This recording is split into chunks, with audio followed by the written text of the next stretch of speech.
Selamat pagi dan salam sejahtera untuk kita semua. Mari kita panjatkan puji serta syukur kita kehadirat Tuhan Yang Maha Esa atas diberikannya nikmat, kesehatan, dan kesempatan sehingga hari ini kita dapat melakukan podcast.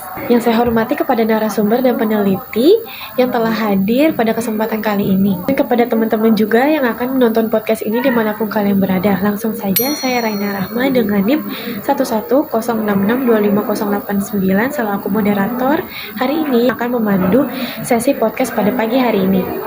Tengah pesatnya pertumbuhan perkembangan teknologi, khususnya kecerdasan atau AI, di dunia pendidikan turut mengalami perubahan yang cukup signifikan.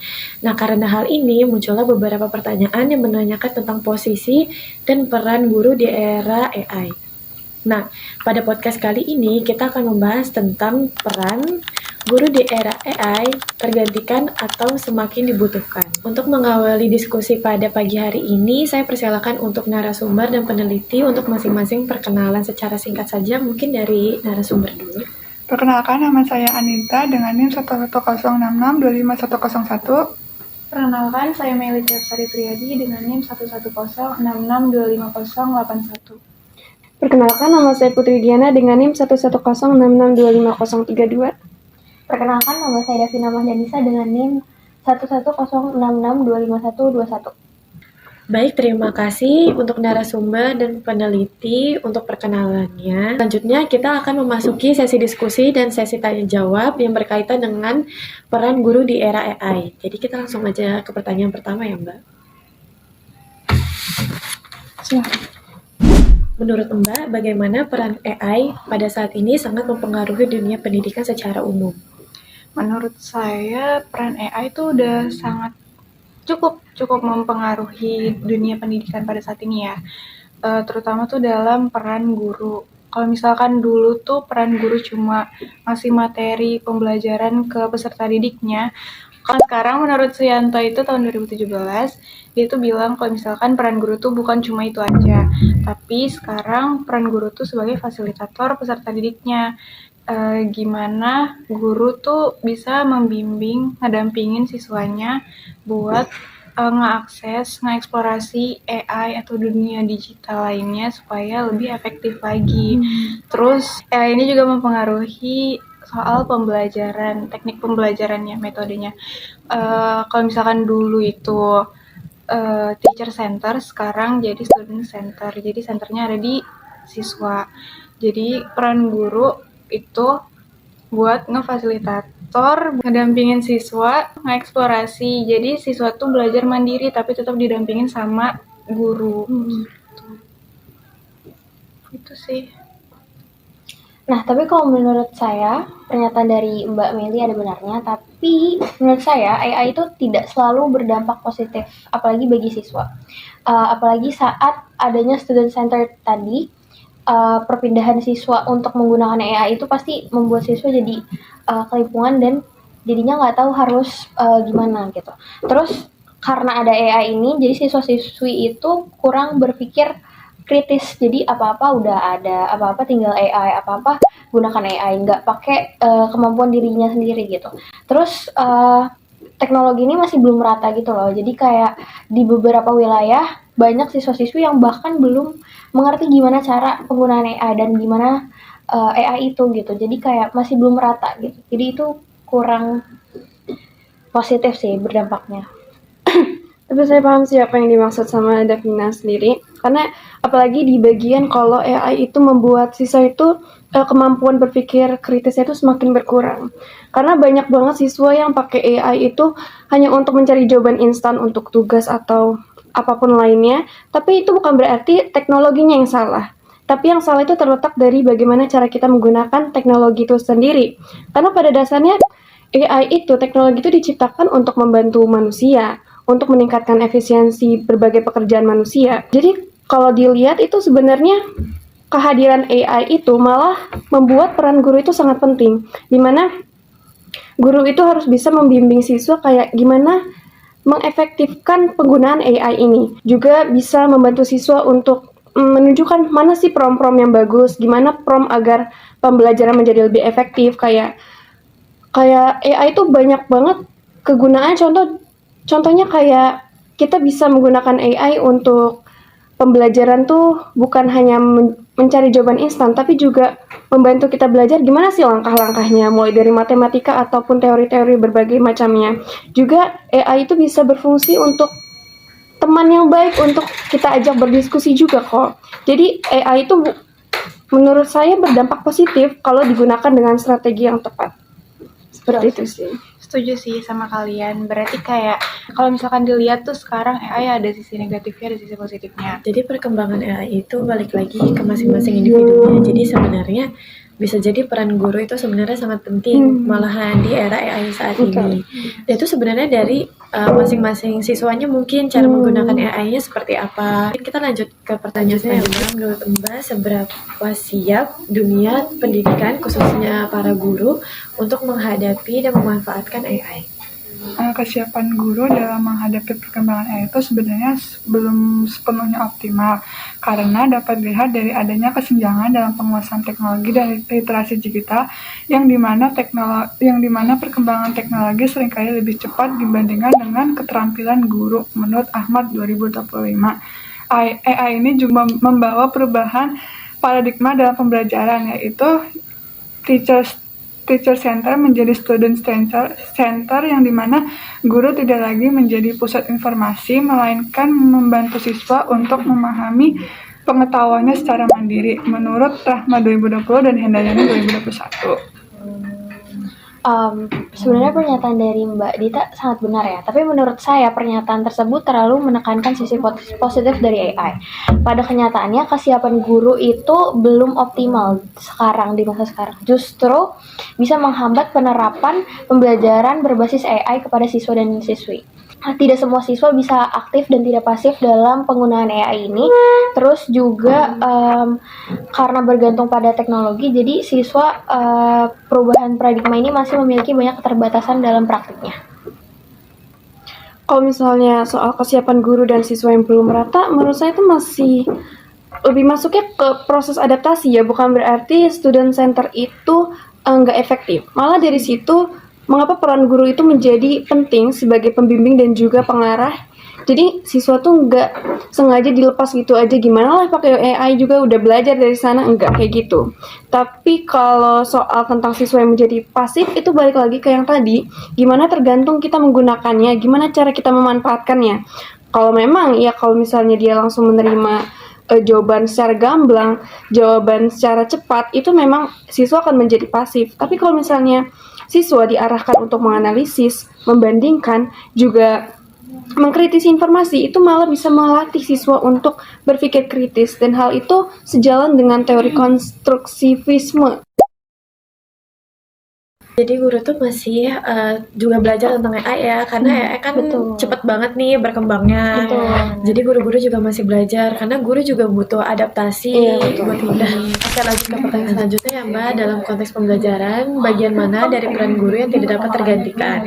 Dan bagaimana peran tersebut tetap diperkuat di tengah meningkatnya teknologi di dalam kelas? Dalam konteks pembelajaran, terdapat beberapa aspek yang tidak dapat digantikan oleh AI, seperti hubungan emosional antara guru dan siswa, pembentukan karakter dan nilai, lalu pembimbing moral dan sosial, yang dimana AI itu hanya mampu memberikan informasi dan mengolah data.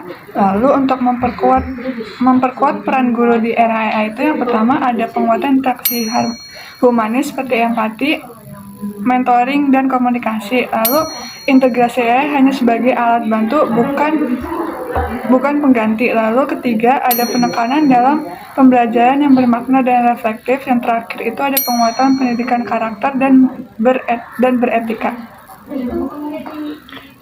Saya setuju sih dengan apa yang disampaikan oleh Mbak Dita. Justru di era AI kayak sekarang ini, membangun hubungan emosional, terus juga menanamkan nilai-nilai, juga membimbing siswa itu menjadi hal yang sangat penting, apalagi di era AI kayak gini.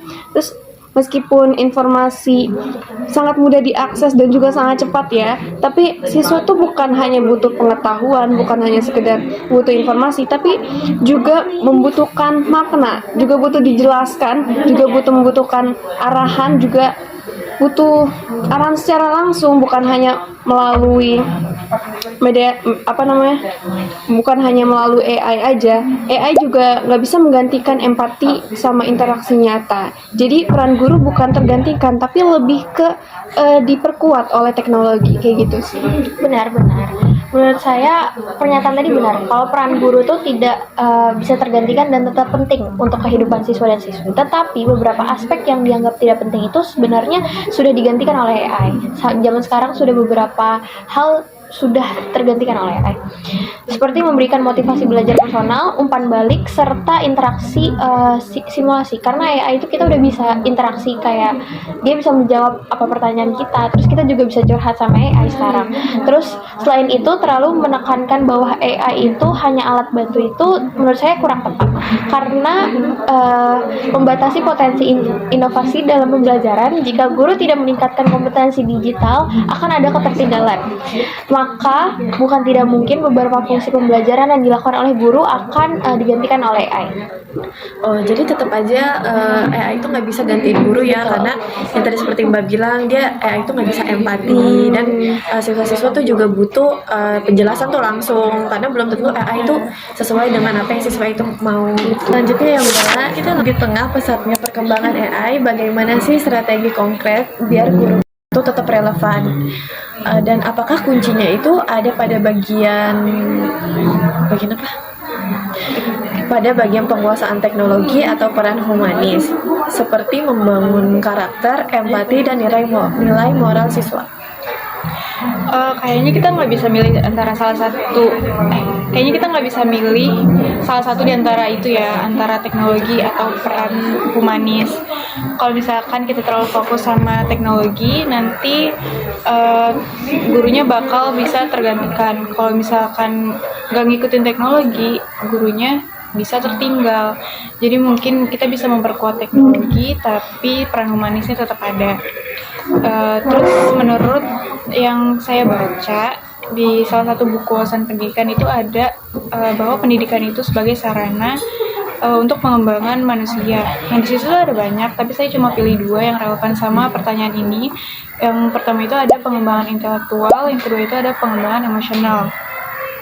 Strateginya itu buat pengembangan intelektual, mungkin guru bisa memanfaatkan teknologi biar pembelajarannya lebih adaptif, lebih menarik, lebih kreatif lagi, bisa menggunakan AI kan dengan itu. Terus kalau misalkan buat pengembangan emosional, guru bisa ngasih perhatian gimana cara ngelola stres buat peserta didiknya, ngasih empati lebih, karena ini tuh nggak dimiliki oleh AI gitu. Jadi bisa memperkuat yang emosional ini, karena ya itu nggak bisa melakukan ini, nggak bisa hadir, benar-benar hadir gitu kan, mungkin cuma sebatas respon. Jadi peran guru yang dalam bidang emosional ini tuh nggak bakalan tergantikan oleh AI gitu. Kalau menurut saya pandangan tersebut tuh terlalu ideal gitu. Tidak semua guru mampu menyeimbangkan kompetensi digital dan humanis karena keterbatasan waktu dan efisiensi yang dimiliki oleh guru. Karena pasti guru-guru keterbatasan waktu ya, nggak kayak AI yang bisa 24 jam gitu. Terus AI juga bisa meniru respon empati dari guru sekarang, jadi kayak udah maju, udah pesat gitu. Sehingga sebagian peran dari guru bisa tergeser. Jadi strategi ini menurut saya masih kurang efektif jika belum didukung oleh kesiapan yang matang dan memadai gitu. Oke, saya paham sih kenapa Mbak Davina bilang kalau itu nggak ideal. Karena emang semua guru itu nggak punya waktu, punya fasilitas, dan punya kemampuan digital yang sama.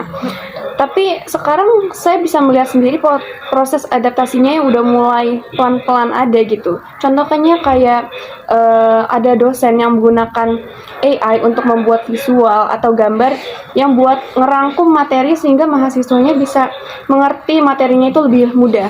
Juga ada dosen yang menggunakan AI untuk membuat PPT, dan menurut saya itu jauh lebih menarik ketimbang menggunakan template yang biasa kita gunakan secara manual. Setuju. Dan juga saya mau menambahkan mengenai AI yang kelihatannya bisa empati, tapi menurut saya AI itu masih hanya sebatas respon sistem aja, bukan yang benar-benar memahami perasaan secara nyata. Apalagi kita sebagai mahasiswa BK ya, ada mata kuliah komunikasi dalam konseling di mana bukan hanya respon yang menjadi acuan penting, tapi juga di mana ada yang namanya attending skill, ya di mana kita harus benar-benar hadir, fokus juga menunjukkan kalau kita merasakan apa yang siswa kita rasakan, dan bukan hanya menggunakan kata-kata empati dari sistem itu aja, tapi juga kita juga harus menumbuhkan rasa percaya, rasa nyaman, bahkan hal-hal kecil kayak ekspresi kita juga itu sangat penting yang AI itu nggak bisa lakuin. Seperti saya juga pernah menggunakan AI yang menunjukkan layar di mana ada wajah di sana, tapi responnya itu benar-benar datar tanpa adanya ekspresi. Jadi itulah mengapa AI itu tidak sepenuhnya bisa menggantikan peran guru kayak gitu sih. Jadi tetap aja intinya sama aja ya. Jadi kayak ya udah, sebenarnya AI itu nggak bisa gantiin guru, karena ya AI bisa nyari jawaban aja, tapi kayak emosinya itu kayak emosi siswa itu nggak bisa dari jawaban AI, terus kayak ekspresinya juga, karena AI nggak punya ekspresi. Dan kita juga sebagai calon mungkin guru BK nanti, kita tuh nggak bakal tergantikan juga, karena kita tuh yang perasa juga. Untuk yang terakhir ya Mbak, apa pesan atau saran nih mungkin dari Mbak untuk para guru-guru di luar sana yang masih beradaptasi dengan AI? Kalau menurut saya mungkin sarannya itu guru tuh nggak perlu takut kalau misalkan akan tergantikan oleh AI, karena perbedaannya itu cukup signifikan. Guru tuh punya rasa empati, manusia tuh punya rasa empati, punya hati nurani, tapi AI itu nggak punya itu. Dan guru tuh bisa hadir, guru bisa secara langsung tatap muka ke siswa, karena itu bisa dilihat dari ekspresinya seperti yang disampaikan oleh Putri tadi. Dan AI itu nggak bisa kayak gitu. Terus tapi guru juga tetap harus memanfaatkan teknologi, karena seperti yang kita tahu teknologi sekarang udah maju banget, dan guru harus mengikuti itu agar tidak tertinggal gitu sih. Jadi guru tuh masih sangat dibutuhkan dan tidak akan tergantikan oleh AI, tapi guru harus tetap belajar juga tentang teknologi tersebut untuk membantu pembelajarannya. Seperti itu. Iya, jadi ada negatif sama ada positifnya. Tuh. Dari diskusi dan sesi tanya jawab yang telah berlangsung tadi, dapat saya simpulkan bahwa John AI itu juga dapat mempermudah pembelajaran, meningkatkan efisiensi, dan mendukung pembelajaran yang lebih personal. Namun, peran AI juga tetap tidak dapat menggantikan peran guru dalam aspek humanis seperti membangun karakter, empati, dan nilai moral siswa. Karena itu, masa depan pendidikan ideal adalah perpaduan antara pemanfaatan AI dan penguatan peran guru sebagai pendidik yang mendukung secara intelektual sekaligus membentuk nilai kepribadian peserta didik. Akhir kata, saya ucapkan terima kasih kepada narasumber dan kepada peneliti atas perhatian serta partisipasinya dalam menjalani podcast ini. Semoga apa yang kita diskusikan hari ini dapat bermanfaat dan menambah wawasan untuk kita semua. Selaku moderator memohon maaf apabila ada perbuatan salah atau salah-salah kata. Kurang lebihnya mohon maaf. Wassalamualaikum warahmatullahi wabarakatuh.